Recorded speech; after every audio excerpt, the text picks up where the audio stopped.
The Mannin Line with Andy Wint.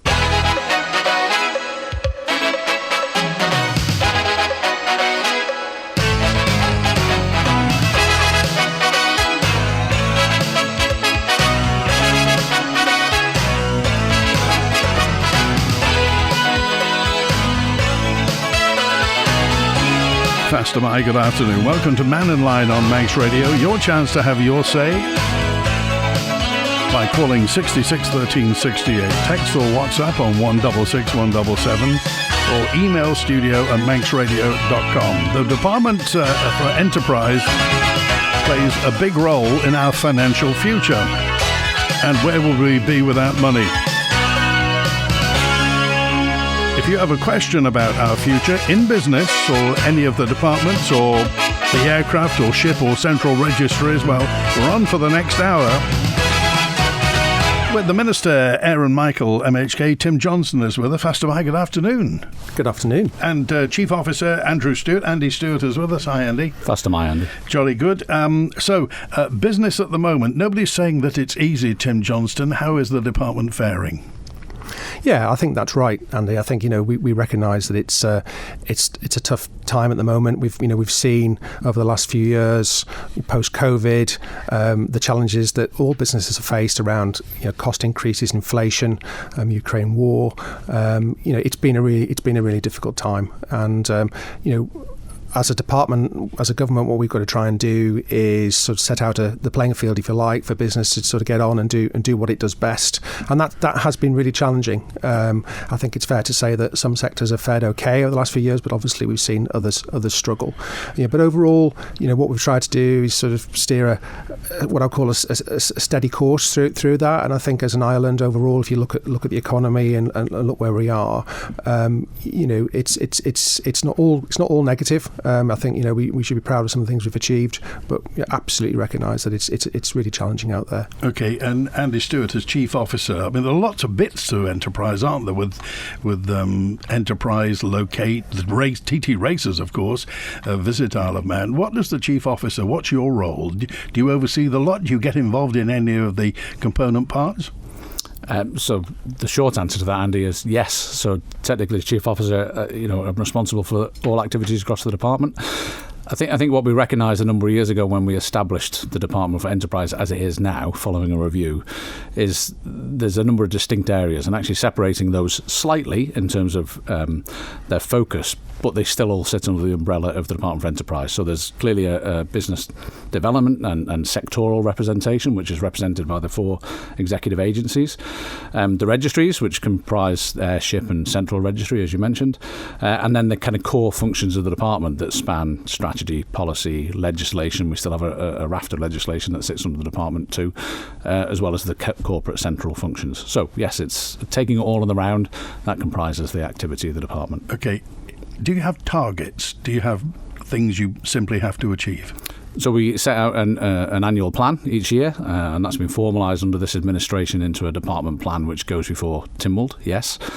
So clearly some of those sort of ambition and targets emanate from the individual areas. The whole point of the agencies is that brings industry sector expertise and challenge into that model.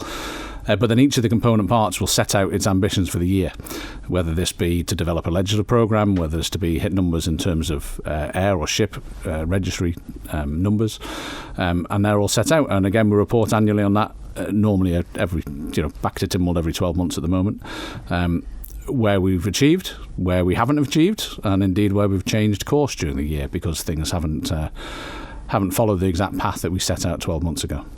Okay, right, well, let's get to the lines, and Howard's first with us today. Hi, Howard, you're live with the Department for Enterprise. Hi, Howard. Hi, Andy. Good afternoon, gentlemen.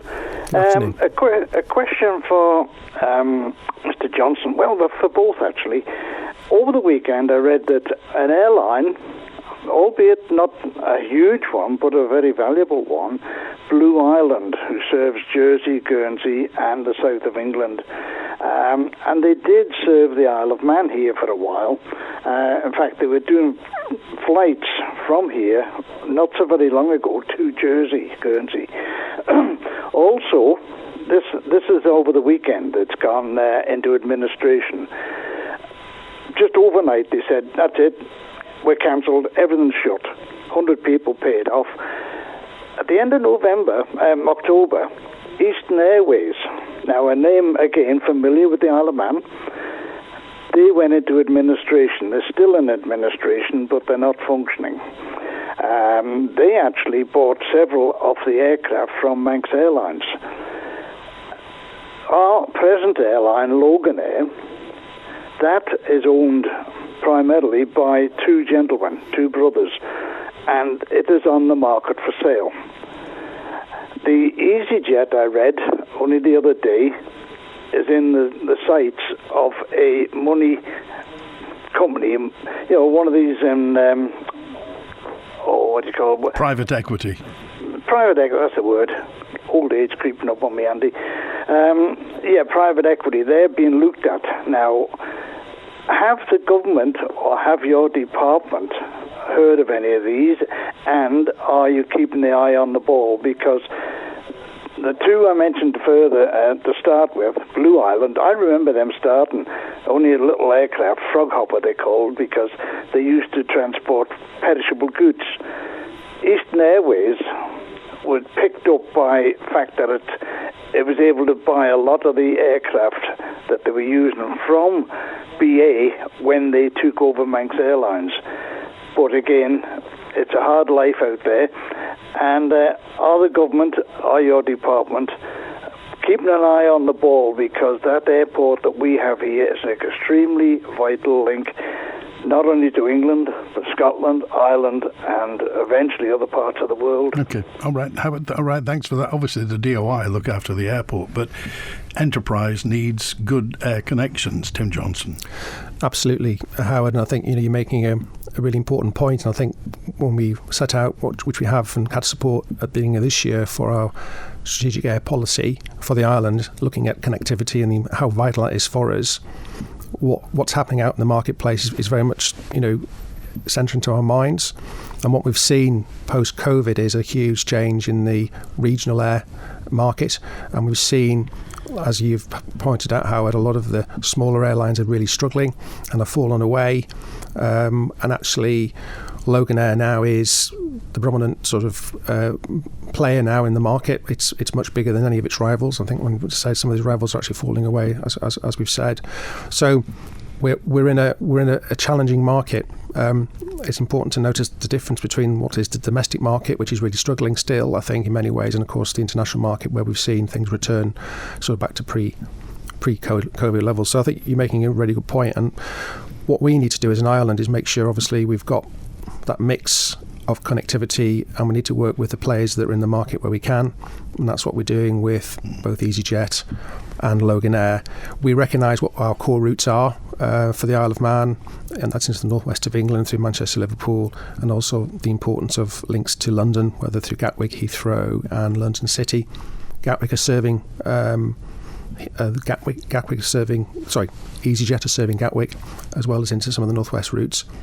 Ultimately, they're profitable routes for them, and on that basis, I imagine they will carry on as long as they're profitable, and that's the harsh reality of the situation. There's no reason why they shouldn't carry on. Does the department have a view on open skies? Because we have open skies at the moment. Is there any thought that to get a better service, we could dedicate routes to certain airlines? Is there any currency in that, do you think? Yeah, and I think that's, again, part of the work that's gone into the strategic air policy was very much looking at our open skies policy that's been in place for many decades, and whether that was still relevant and what other alternatives there are. So I think the principle of dealing and working with other airlines as we do, and then looking to incentivise and disincentivise where we need to maintain that connectivity is really important. So when it comes to Loganair, for example, we are already subventing routes at a cost of around £4.5 million a year to ensure that we have that connectivity to those key routes. Right. And now we're building on that now. We're working further with Loganair and we're looking at seeing where else we can now expand that to, and working with them. Ideally, what we want them to do, and what they're keen to do, is to base aircraft on the island and people on the island, so they very much become our regional airline, because that stickiness, if you like, means that we can build those longer term relationships. But like you say, and as Howard quite rightly says, it's a bit of a wild west out there, so we need to make sure that we're doing what we can to secure the routes. And obviously, Andy Stewart, people at Finance Isle of Man, Digital Isle of Man Business, they're trying to get international European business people to him. They can't get a plane on a Sunday night from Gatwick because of various situations. That's going to tie their legs together, isn't it? So just to build on the comments of the Minister, we've recognised this for a number of years now, and all the way through COVID we've had direct involvement, and indeed it's some of the areas that I've led prior to taking up the role of Chief Officer. Just a very quick comment on Howard's very astute observations. It is extremely challenging in regional connections at the minute. We've worked extensively actually with a number of the individuals at Blue Islands as well, so I think our thoughts are with them at the minute. Very difficult time. We've recognised this, as the Minister said. We've set out the policy that's been endorsed by Tynwald. We will continue to intervene in the air services market for as long and as deep as is necessary to meet the social and economic needs of the island. And that means absolutely regional connections. It means onward international connectivity. We are fortunate, I think, when you look at some of the other areas around us, that we have acted and we have secured connectivity into those regional areas, but also those international hubs. So yes, Gatwick is important. EasyJet remain an important partner for us as well, alongside Loganair and of course Emerald, which serves Ireland at the moment. Is it too simplistic to say we used to have a lot more connections, why haven't we got them? Why don't we have Gloucester? Why don't we have Newcastle? Why don't we have East Midlands? Is that too simplistic? So I fully understand that view, and I can recall those days as well. The market has dramatically changed. It was changing prior to COVID. COVID accelerated the market position and the demise of a number of regional carriers. You know, there's often commentary around price points and around, you know, if they were cheaper, more people would fly. The reality is, regional aircraft, if you want a mix of load factor and volume and yet still have frequency and a choice of connections, the position we've set out is you need a blend of both the low-cost carrier model in terms of EasyJet and regional connectivity. Otherwise, you won't get the frequency. So, absolutely, have we lost areas from our route network? We have at the moment, but we've sustained and restored a number of those, and we are looking to build on that as we move into 2026 and beyond. So you can reassure the public that work is going on for more destinations. I think that's right, Andy. And I think the key to that as well is making sure that it's a proper planned, sustainable process. I think from what you're saying, quite rightly, we have had some in the past, but often what we've seen is, you know, a route has turned up and literally lasted a very short period of time and then fallen away again. So that's not what we want. What we want to do is make sure that when we come forward with plans and ideas and have that sustainable plan, that these are for the long term, to give confidence to visitors, to residents, to business, so that they know they're going to be there for the long term. That's what we're wanting to build on. The talk comes and goes about Blackpool, Tim Johnston. Is there any future for a route to Blackpool? Well, I cannot. There's nothing on the table at the moment, right, Andy. But at the same time, again, we're always open to discussions. So again, if down to demand and if an airline route is wanting to do that, then clearly, again, we would have a conversation with them. All right. Thank you, Howard. Final word, Howard. No, it's just that. As I say, the airlines have come and gone. As you know, I was there for quite a long time and I saw them. But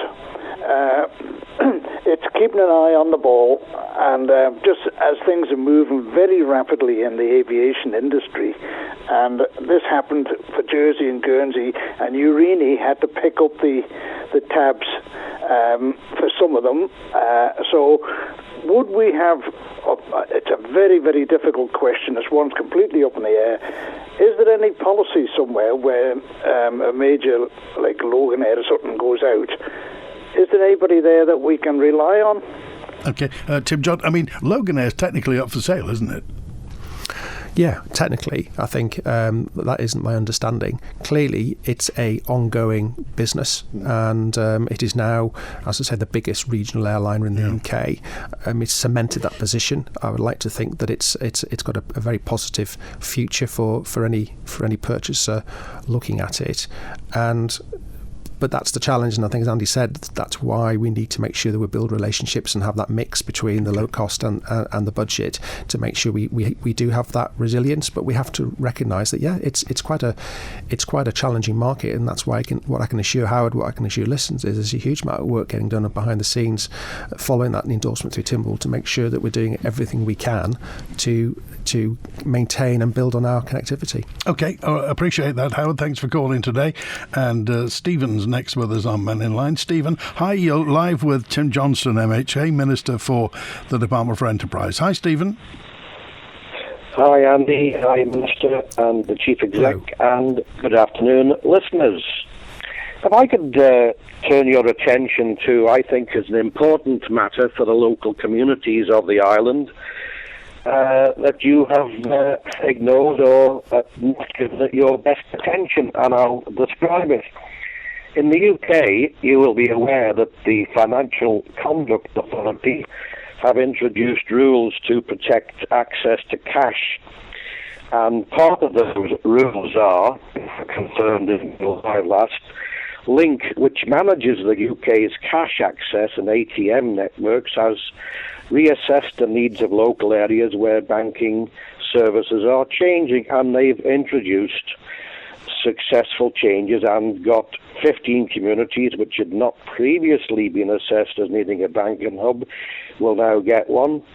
6 areas will get an automated deposit service or enhanced post office. And under these rules, banks and building societies must assess whether changes to local services, like closing branches or cash machines, leave local communities lacking ways to take out or pay in cash. Now, additionally to this, residents, business, local representatives and charities who feel there is a gap in cash access can request a review. Charities or local groups will be able to share a collective view of community needs, including the most vulnerable residents and businesses which rely heavily on cash. They then have 12 weeks to do an assessment. Now, on the island, let's look at what we've got on the island. From Castletown all the way up the west coast to Ramsey, there is no banks, there's less post offices, and in July 2021, Tynwald approved a report from the Chief Minister's Committee on Community and Public Engagement and agreed that an access to cash review be carried out. Well, so far, I don't think...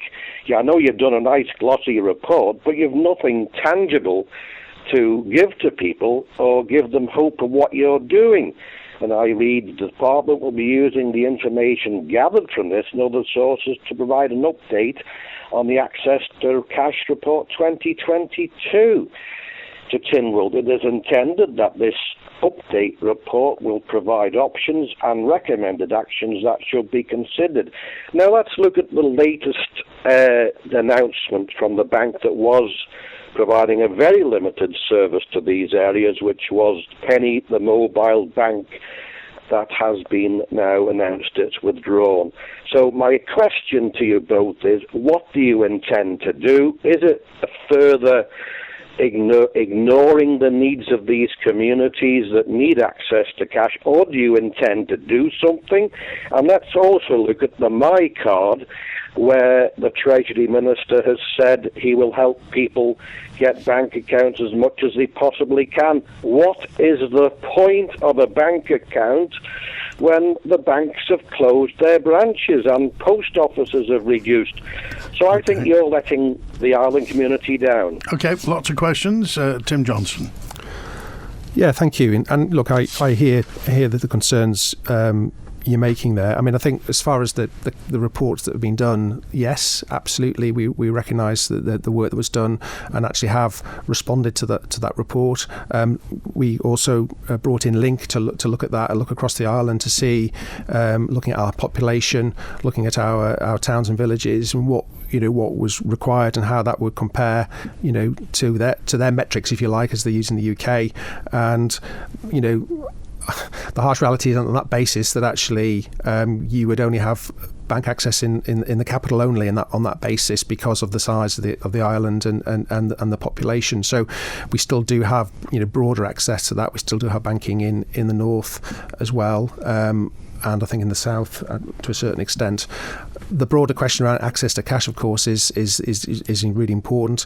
And what we've seen is, yes, we have seen some reductions in areas, but that's also been replaced as well. For example, we see through the supermarkets, through Tesco, through in the co-op, etc., has meant that actually we have maintained cash access, and if they hadn't done that, then through the report we would have made sure that something would have been done. So I would argue that there is still access to cash around the island. So just to reiterate, what did Link say again? Well, basically, Link, let's say, looks at an area, looks at the population, and it looks and works out, distances to access to cash. And for the size of the island, you would only have equivalent cash access in, say, in Douglas. So we've got a broader mix than that. But I think you're highlighting a really important point around the changing landscape, which is frustrating when banks are making these decisions to withdraw services. When there's reasons behind that, the harsh reality is these are commercial decisions. These are banks seeing huge drops in footfall, actually accessing banks now, more people using online means, for etc. Well, some people are getting left behind, aren't they? But the big but, Andy, which I was going to come to, there are people as part of that process who are not in that position, and it is important that we look at ways to do that and how we can help support those people. My card was mentioned as well. I'm aware that the Treasury Minister has spoken about this. We are looking at that coming to an end, I believe, at the end of this year. And two things we recognise there, I think, is that, yes, you might have a bank account, as Stephen says, but that doesn't mean it's easy to access cash, or you might not have a bank account. And certainly from my perspective, when I look in my constituency and I see how people behave in the sense that they're very much in their own community, that they have access to shops in Andreas and Balarth and Derby, that's a major challenge for them. Is there a cash machine? There isn't. The nearest cash machine's in Ramsey. Right. So I recognise the challenge, and I think what we're absolutely saying is post my card, there has to be something in place for people to be able to get access to cash in these areas. And I know that the Treasury Minister, the Treasury have committed to looking at alternative ways replacing my card. Now people will say, well, why don't you just keep my card going? Because numbers are falling away, and it is a very expensive system to maintain. But there still needs to be something else instead, and there's certainly work going on that at the moment. Okay, Andy Stewart. So just as a follow-up, really the Minister's covered that very well. I accept there's a frustration sometimes because the visibility of what goes on behind the scenes isn't quite there. So there was quite a bit of extensive work done around the access to cash in terms of the cash machine, in terms of getting access to cash prior to, but then events happened, and actually the number of cash machines was catered for. But I wouldn't want to quote numbers, but I do think that the access that we worked with Link, it was tens of thousands of population they would expect per cash machine, and we already had more coverage than that. Now with the position that Tesco have taken, which is putting a cash machine in every one of their outlets, that problem has been addressed. But there is, I think we still recognise the other direction. So people, especially businesses, who wish to deposit cash, and that is an area which is still ongoing. And I'll take it away that we're probably due to provide an update on that. So there used to be more Link machines around. I can remember Strang Stores had a Link machine once upon a time. Yeah, so there indeed were, but clearly there's a cost, and normally those costs are met by, depending on numbers. If Link can make enough money through the transactions, then they'll do it. If not, then there has to be some sort of financial recompense, sometimes from the retailer. So it's not an area that's been dropped. And certainly the concept of banking hubs, as I say, there's one particular area, and it is probably the west of the island that is suffering more acutely than others. But we'll take Stephen's point. It's not something which has been dropped, and we'll continue to work on it. All right. Final word, Stephen. Well, it seems to me that it's been dropped and ignored, and like most things from the government at the moment, and I use that word collectively for Comin and yourselves. I think you're hoping it'll just go away and no one will notice, or they will think, what's the point of asking, because you will do nothing. And I think you're ignoring a huge swathe of people, and it exasperates me when you talk about comparisons between the UK and the Ireland.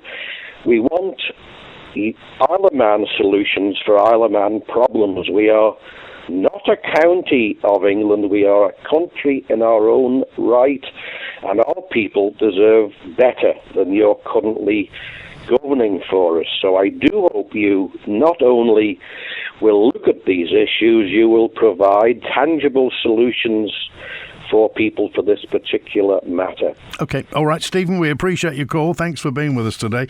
Enterprises on Department for Enterprise. We've got the Minister, Tim Johnston, MHK, Aaron Michael, MHK, and the Chief Officer, Andy Stewart. We're on till 1 o'clock today. Call, text, email and WhatsApp. Make Athol Airport Parking your wash and go partner when parking at the airport. With no advance booking required, simply park your car in the designated Athol rental return spaces right next to the terminal. Hand your key to our valet desk, and while you're away, we'll wash your vehicle and return your car to the terminal for when you get back.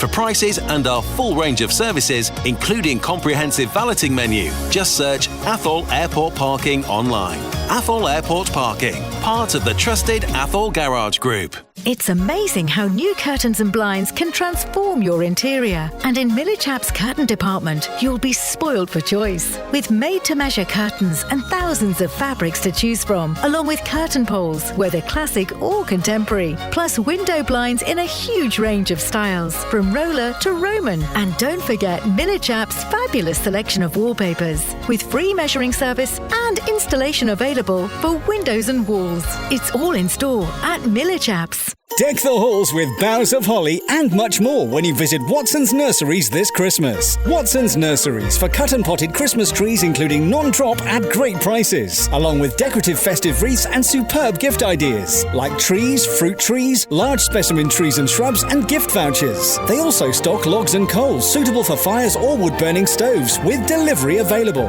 Call 801 812. Find something festive at Watson's Nurseries, Greba, on the Peel side of Hawthorne Inn. Back pain, neck pain, scoliosis, headaches, joint pain. At Align for Life Spine and Posture Clinic, we've been helping Manx residents for 16 years with our holistic, evidence-based care and therapies. Plus, we're open after work and Saturdays, making it even easier to see us. Visit alignforlife.com or find us on Facebook for more information. Align for Life, 16 years serving the community of the Isle of Man. The Bishop's vote moved a step closer to extinction last Tuesday when the bill which seeks to abolish it finished its passage through the Legislative Council. The bill had been paused for some time while a Legco committee considered the impact of the measure, but despite setting out clearly that the loss of the Bishop's vote would most likely result in the loss of a Bishop of Soda and Man, Legco supported Key's resolve to remove what many see as an undemocratic vote. Two of the more prominent speakers in the debate, Gary Clewett and Paul Crane, explain the process and the two sides of the debate on Agenda this evening at 5:30pm on Manx Radio with me, Phil Gaughan. With the Bishop's vote all but gone, will Keys shift their attention to the undemocratic Legislative Council next? The Mannin Line with Andy Wint. And Enterprise today. One of Enterprise's component parts is the Isle of Man TT races and the motorsport team responsible for the promotion and the delivery of the TT races and the classic TT. I've had quite a few questions in about the TT. In order, I'll just give you them. Will there ever be a TT scoreboard as they used to be? The other one, is it true that they've reduced the power restrictions? Power restrictions have been put in place to downgrade performances of sidecar engines, and that it'll slow down the sidecar engines this year. And the future for the TT, a big question, but there we are. Tim Johnston, what do you make of those? The scoreboard, first of all. Yeah, look, I think we recognise that the the school board is very much part of, I think, of sort of TT heritage, and it's been, sort of an obvious thing that's been missing for quite a few years. What I can say is, we are looking at the moment at some funding options to bring forward and put something back there. Right. I mean, it's got to be viable. And it's got, there's a cost to that. We've got to look at it, but absolutely, we recognise that that's something we would all like to see. Something that's certainly been championed by one of my political members, Mrs. Maltby, and we're happy to take that forward and do what we can. Okay. Have they downgraded the power of the sidecars this year? I can comment on that one, Andy. So I think it's important to clarify the department's role as promoter of the TT. So in terms of sort of technical information about classes or types of machines or the kind of regulations within those, that's very much a matter for ACU Events Limited as the race organiser. Saying that, I am aware that there have been conversations around sidecar technical specifications in the past and indeed more recently. Right. But this isn't dodging the question. It genuinely is a matter for the race organiser and ACU in terms of a technical spec. But your, if you like, the connection between, it's Mr. Phillips, isn't it, who's in charge of motorsport? So does he talk with ACU all the time, presumably? Absolutely, yes. I mean, that relationship is clearly critically important for the event. So there is fundamentally a very strong working relationship between all the partners. ACUE being the primary one, but then also the TT Masters Association, Manx Motor Racing Medical Services.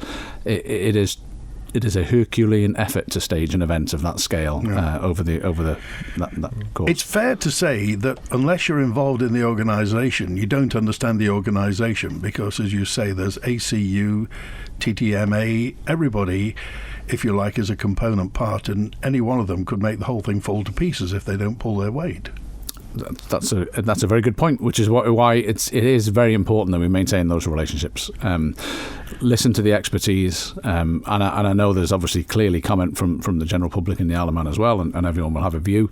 But it is a huge operation to make that all work kind of seamlessly, and it may look seamless from outside. Yeah. But do you ever get frustrated when people knock the TT? So it's not my role to get frustrated. I think if there's a responsibility on us perhaps to explain that better sometimes as well, and I think we need to take that on board. It is a huge event, but it is the scale of the event. I can completely understand how it impacts people's lives and businesses differently as well. So I think it's right that we listen to those. It's right that we listen to feedback and try to respond to that as best we can. But ultimately, we believe in the future of the TT. We believe the actions that have been taken over the last few years to put it on a sound footing were essential to its long-term sustainability. But equally, we accept that everyone is entitled to a view, and we should be listening to that. Tim Johnston? Yeah, I think that's right. I think Andy's right. And, this is a global event. It's an iconic event. There's a huge responsibility to make sure we maintain it, move it forward.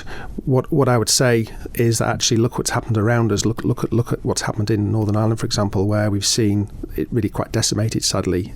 And that happened because they've come up to the same challenges we've had, but haven't had clear plans of how to move things forward. That was insurance, wasn't it? Insurance is one thing, but just general costs generally. Insurance is a huge issue. But actually what we have to do is move this event forward, and that is a challenge. And we recognise that for some people, they don't like to see things change, and we recognise that, but at the same time, if we don't move forward, we won't be. It will. I mean, the idea that we have a government runs something like this nowadays isn't crazy, but we're all passionate about it, and we all want to make sure it survives and goes forward, and that's why we're driving it forward. That's why we're looking for that new global audience to make sure that we can make it last into the future. It has to be able to generate income to cover the cost. This is a big cost as well, but also a huge opportunity. So for the island. If people think the government runs the TT, are they right or wrong? Well, we're the promoters. I think the department are the promoters of the TT. But I think, as Andy said, this is very much a partnership. I think across government and also across the island. We recognise, everyone has a buy-in into this event, and it's important that we're sensitive to that. And it's always challenging getting the right balance. But ultimately, we want it to thrive. We want it to move forward, and those costs are relentless. So we need to look at ways we can make sure it's viable. Well, can I ask you then, because you're the politician, do you get frustrated when people knock the TT? Yeah, of course I do. I see the amount of work that goes on. It's a small team, the motorsport team, and it's a 365-day of the year job. It doesn't stop. As soon as the TT's over, the planning for the following year. There's a huge amount of passion there to move it forward. So yes, I do get frustrated, but at the same time, we have to listen to that, and we have to make sure that we are keeping the TT honest and sound for the future as well. Okay, Alison just asked, is the TT safe for the future? I mean, how many years ahead can we see the TT happening? Well, as far as we're concerned, we're absolute faith in the future of the TT, as far as the government's concerned, and moving it forward. But that will only happen unless we're all open to change and moving it forward. And that's we're all committed to that. Okay, message in. This is from Sammy, Sammy just said, Rob Callister over the weekend said that the fibre rollout, apparently, Tynwald members attended a briefing by DFE last week. Onken's not getting fibre until 2027. Is that right? Sorry, just having a glass of water. Yeah, I think there's, as far as the fibre is concerned, I think if I can speak from my department's point of view, and sometimes there's been a bit of confusion around this. So we had the National Broadband Plan, and that was to roll out fibre across the island, and that was to roll out to all of the difficult, not what we call the non-commercial areas, where government has helped to fund that rollout, and that's been massively successful and is now completed. And I think there's only about 1% of properties left on the island that haven't been passed yet by fibre, so that's really positive. And I think we're seeing over 60% connection, which is, again, it's really, really good. So some of this challenge is what we call the commercial areas. These are the responsibilities of Manx Telecom, and Onken is an area where that is a challenge, where the default is poles, to put poles up. That's the way to get quick and free access. But clearly there are challenges around that, there are planning challenges around that. So that is causing delays. And obviously Manx Telecom are having to work in these communities to find alternative ways of doing that, and that's going to take a bit longer. And Leslie just said, well, if Manx Telecom gets sold to Jersey Telecom, what happened about the public money that was put into rolling fibre out? Well, I think we see that as a much broader need for the island. I think that's for us, that's an investment in the island. That's an investment in our future to make sure that we have the proper connectivity right across the island. Right. So I don't see that as an issue. But who owns that? Do Manx Telecom own the fibre? Do they own the infrastructure, or does the government own the infrastructure? No, the infrastructure is owned and put in by Manx Telecom, but of course that infrastructure wouldn't be put in unless the government supported it, and I think that's the key point in areas of sparse population, in more rural areas. It's absolutely right. The government is doing what it can to improve connectivity. Okay, we're with Enterprise today on Mannin Line through till 1 o'clock. Lots of questions to get through and some phone calls as well. Gifts and toys to pet supplies and bird food, winter garden supplies and much more. Riley's Garden Centre has everything you need for the festive season. So call in at Cool Road, Braddon, or visit rileys.co.im and get set for Christmas at Riley's. Visit the new look Cafe Villa and sample the new menu. With disabled parking right outside the door, Cafe Villa is the perfect spot to park up for hearty breakfasts, pancakes, baked potatoes, delicious mains, award-winning ice cream and much more. Using local produce where possible and supporting local producers. With seating inside and out and a stunning sea view. It's a relaxing spot. New look, new menu. That's Cafe Villa on Douglas Prom. Open 8 a.m. to 4 p.m. every day. With easy disabled parking spaces at the front entrance. Have your say. The Council of Ministers has accepted a proposal for an offshore wind farm off the Isle of Man for examination. Take part in a public consultation and tell us what you think about the application from Moorvannin Offshore Wind Farm Limited. Go online at mima.gov.im to find out more. You can also respond directly at consult.gov.im. If you prefer paper, collect and return response forms at 3rd Floor Government Offices, Bucks Road, Douglas. Read the application online and at Douglas City and Ramsey Town Libraries. The consultation closes at midnight, 18th of November. It's time to have your say. Meet Jane. When Dad began forgetting the little things, we knew we needed help. Man Benham walked us through every step. Real stories, real solutions. Secure tomorrow today with Man Benham. Are you a small charity here on the Isle of Man?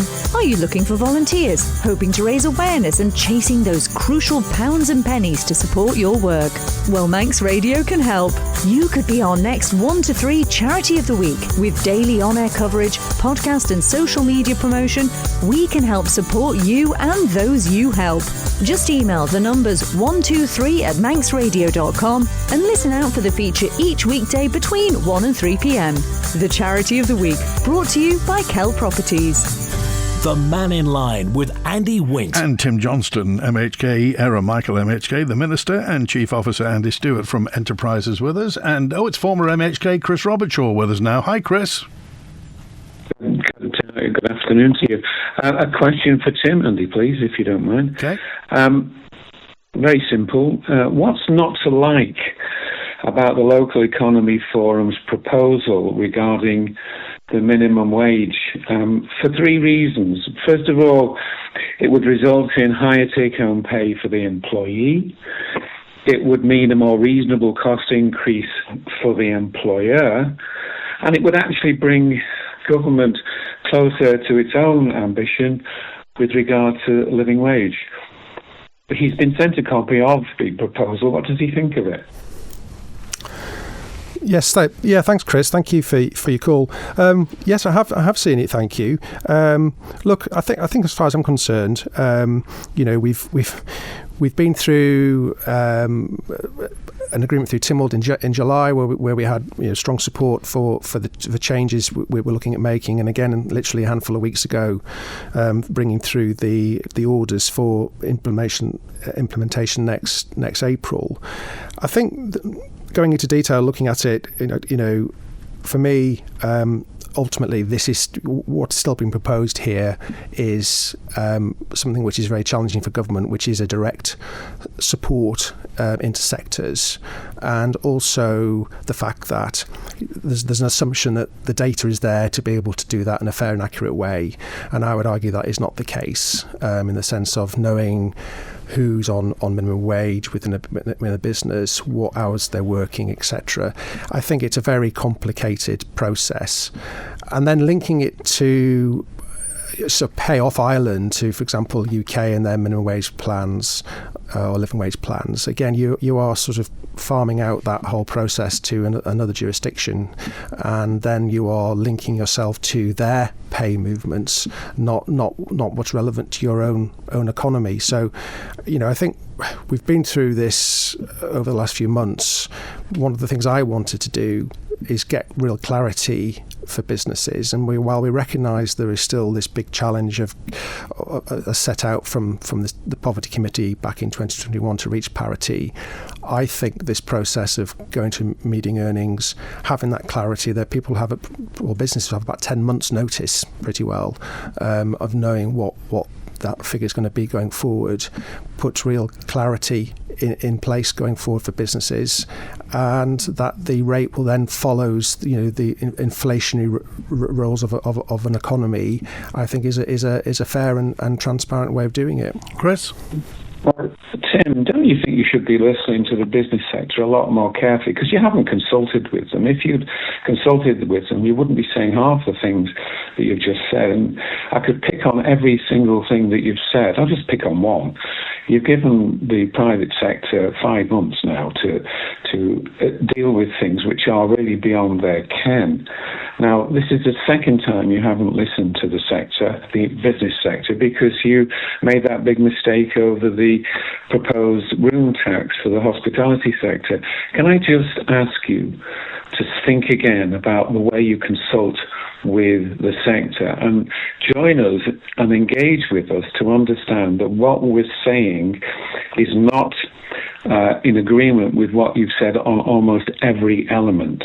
I mean, for example, let me just take one, the issue about linking with the living wage in the UK. Now, the point being is that because Tynwell's rushed ahead with an enthusiasm about the medium 66% of the median wage, or whatever it was, the point is that what you're doing, and it's ludicrous, you're linking the private sector pay to the public sector pay, which is accelerating to an even greater extent, and then asking the private sector to pay for those increases. I mean, I think you need to meet with the local economy forum, Tim, and understand what the situation truly is, because you're running us into really serious problems. Okay. Thanks, Andy. All right, thanks for calling today.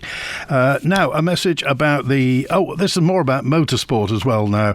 A note in just says, when will you start treating a four-wheel motorsport like two-wheel motorsport? Does the motorsport team have anything to do with four wheels? Andy Stewart? That's a great question, and again, without wanting to make a personal comment, I have a background in four-wheel motorsport and have a passion for rallying as well. So I can understand the sentiment of this question. The reality is that the motorsport team and the team based at the grandstand have become increasingly focused on TT as the event has grown. That's been a conscious decision made at department level to keep investing and to almost put additional pressure on that team. There are other areas of the department that support, including our visit team as well, because we recognise the economic contribution. And indeed, I've had numerous conversations recently with rally organisers, and I have a great deal of admiration, respect for the guys who stage the rallies, who put their own time in on a volunteer basis, and it is recognised. Could we do more? Yes, I think we could. We're engaged actively in discussions with them at the moment, and I would love to be in a position where we could set out a clear 3-year kind of plan for four-wheel motorsport on the island, and if that requires support and assistance from the department, then I think we should be in a position to put that forward. People love rallying on the Isle of Man. People love coming to the Isle of Man, don't they? They do. I mean, it is, and I accept the point that the Isle of Man is a home of motorsport, and it's more than just two wheels. But I think it's important not to try and trade one off against the other. Yeah. I think. But we could have both, couldn't we? We could. I think there's an opportunity for us to have both, and I would love to be in a position to understand how we could make that happen over the longer term. And that does require some clarity around the potential for the events, the potential to grow visitor numbers, particularly out of season, because I think that's where four-wheel motorsport can really play a role. And aligns to our visit strategy as well. So the answer is yes. I think we could do more, and I would love to have conversations on that. Okay, we're running out of time now, but Visit Isle of Man, we don't have a tourist board anymore. We don't have a tourist department anymore. Visit Isle of Man is a component part of the Department for Enterprise. Tim Johnston, where does this leave the tourist industry, the visiting industry? What is the plan for the future? Yeah, well, I think, Visit Agency has set out a strategy, a long-term strategy, 10-year plan. The headline of that is to reach 500,000 visitors to the island by 2032. They're on track. I think we had a really positive year last year. I think 330,000 visitors to the island, about £212 million spent in the local economy by visitors, which is really positive. And certainly the indicators for this year looks like we're going to be above that. And actually, looking across the jurisdictions across the United Kingdom, I think everywhere else has seen a fall away. So I think it's really positive to see we're getting that.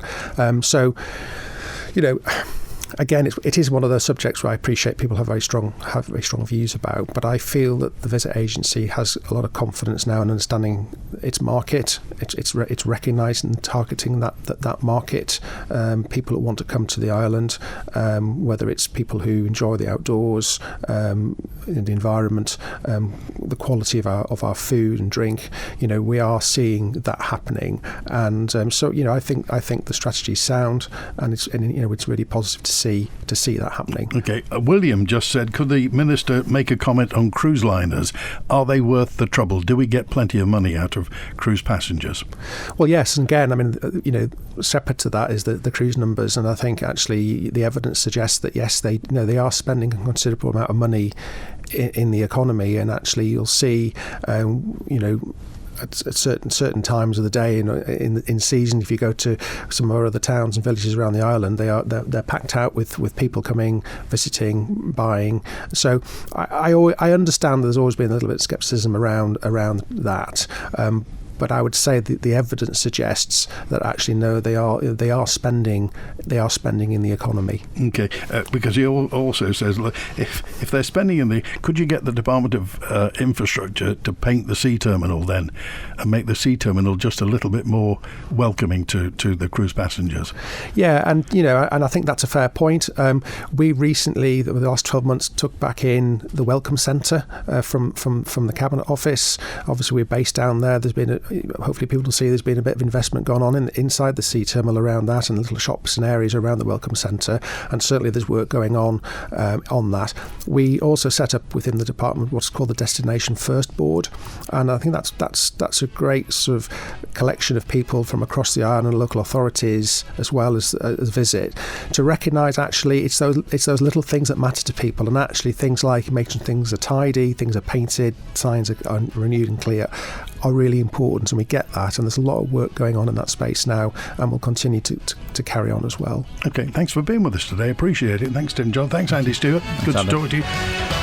We're open line tomorrow on Tuesday and Wednesday as well. Thursday we're live at the Woodburn Pub in Alexander Drive in Douglas, the Woody Club. It's a weekly social event for older people. So we'll have the outside broadcast unit there talking to the voices of experience at the Woody Club this coming Thursday at the Woodburn Pub. In the meantime, thanks to Chris on the phones, and thank you for being involved in Mannin Line. WINT